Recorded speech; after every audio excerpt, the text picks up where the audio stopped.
Hello, little ones. Welcome to Fabulous Fables, where small stories have big lessons. Today, we're going to tell you a classic story that highlights the importance of honesty, humility, and perseverance. This tale is called The Fox and the Grapes. Let's begin. Once upon a time, on a hot summer's day, a fox was roaming aimlessly on a lush hillside. The birds were chirping, and the leaves were gently rustling in the breeze. Everything seemed calm and peaceful. However, the fox was in no mood to bask in the beauty and serenity of his surroundings. He hadn't eaten anything all day, and he could hear his stomach growling. "If I don't find something to eat soon, I'll starve to death," he thought to himself. Just then, he spotted an old farmhouse at the foot of the hill. Next to the house, there appeared to be a grape trellis. Intrigued, the fox got up and trotted down the hill to take a closer look. Upon reaching the farmhouse, he looked up the trellis and saw the most beautiful bunch of grapes he had ever seen. "Better than I thought," he said. The grapes were ripe and succulent, making his mouth water as he felt thirstier and hungrier.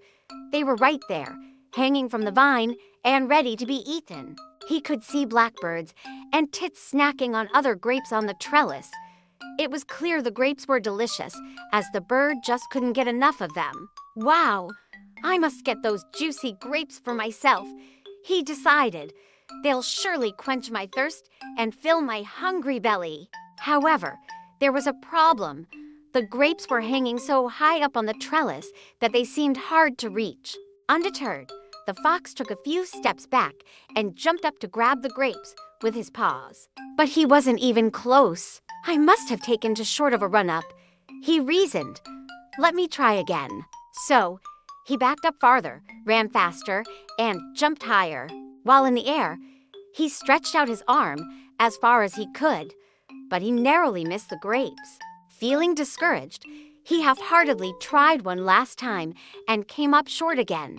He fell to the ground with a loud thud and whimpered in pain. Now, the fox was tired, hungry, parched, and frustrated. He took a break under the trellis and looked at the bunch of grapes in disgust. "Such a fool am I," he muttered to himself. "What was I thinking? Why did I jump up and down like crazy to reach a bunch of old, horrible, and sour grapes? I would try again if these grapes were at least ripe and sweet. But they really aren't worth my effort," he remarked disparagingly. With an empty and rumbling stomach, the proud fox walked away from the grape trellis and continued roaming the countryside. The moral of the fox and the grapes is, people often despise things they can't have. Rise above failure, kiddos.